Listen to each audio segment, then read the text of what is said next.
जाक्रा सान्ताल Catholic मण्डलियाव दाख्लै 15 तारिखाव मोनसे अर खामनाय जाथाय जालांदों आरो बेवहाय जि चार्च बे चार्चआ सेन्ट टेरेजा चार्चआ बेवहाय खामदों। दा बेखौ लानानै पुलिसा बिजिरगासिनो दङ जे बेवहाय सोर इनभल्भ जानो हानाय, सोर माबा मोनसे माबानो हानाय। दा बिनि सायाव इनभेस्टिगेशना सोलिगासिनो दङ।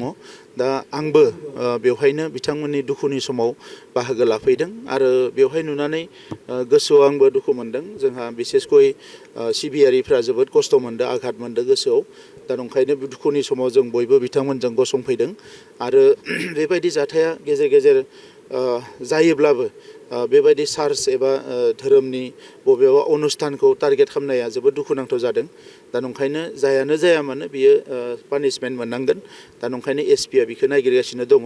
बेखौ सोरबा माने बेबायदि जाथाय जादोंना गुबुन जाथाय जादों मायबा मोनसे बेखौबो बिथाङा बिजिरगासिनो दङ। बेवहाय माबायदि जादों। दा नंखायनो बेखौ लानानै जोङो गुबुन साननांगौ गैया।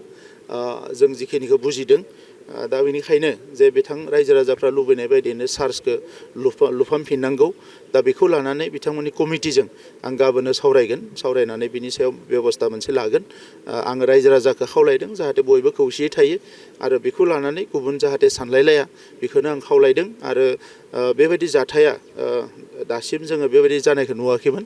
नाथाय बेवहाय जादों हिसाबै बेखौ निस्सय माने माबा मोनसे जाहोन थानोबो हानाय बा गैयाबो जानो हानाय। दा बेखौ पुलिसनि सायाव जों 100% हगारदों। पुलिसा बेखौ बिजिरनांगौ होननानै। बेबायदि जाथाया मालाबा धोरोमारि दाङाबाजि लाबोनो नागिरो। बेबायदिसिम जानाय नङा बियो। हमना ला बेबायदि एखमबा जों नुदों बहाबा मार्डार जादों, बहाबा माबा जादों। बेयो गोबां समावनो स्ट्रेटेजिक नङा। सोरबा साननो रोङै सुबुङा मालाबा बेबायदि गोरोन्थि खामानिखौ मावो आरो माब्लाबा बियो माबा मोनसे जाहोनावबो जायो। दा जाहोना मा बेखौ पुलिसा इनभेस्टिगेसन खालामबासो मिथिगोन आरो बेखौ लानानै जोङो जिखिनियावनो जादों बेवहायनो बियो जोबगोन आरो बेखौ जों हास्थायो।